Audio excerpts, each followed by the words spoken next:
In step 1, you will be asked to read all the pieces of information you have been provided with. The information can be found using the buttons along the left-hand side of the screen. Once you have done this, you need to use this information to decide how best to allocate the 12 kitchens between the new managers.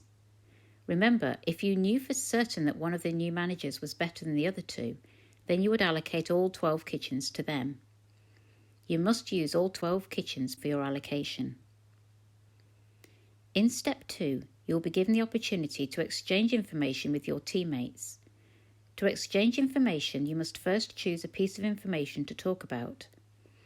You do this by opening the Information tab and selecting the Message button.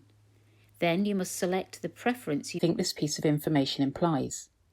Finally, in the box below the drop-down menus, type a brief summary of the information and your interpretation of it. Then press Send to send the message. Once you have finished exchanging information, select Finish Chatting to leave the chat. It is important to briefly describe the piece of information to your group, as they will only be able to see its title within your message. In step 3, you will be asked to indicate which pieces of information from the other group members you found most useful.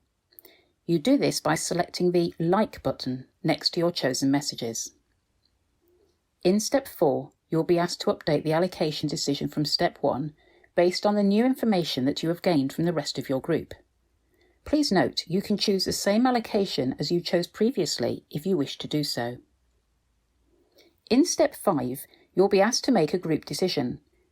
In order to make this decision, you will need to communicate using the chat function. You can send an allocation suggestion to your group by using the sliders to select the desired allocation and click Submit Suggestion. The other group members' current suggested allocations can be seen by the arrows above the sliders. The goal is for the group to agree on the same allocation. This is done by each group member setting their sliders to the same choice of values. Once this has been done, one group member must select Accept Decision. Crucially, this final allocation decision will determine what additional payment you will all receive. Finally, at some point during this group task, you'll receive a more detailed description of the type of workplace scenario you find yourself in.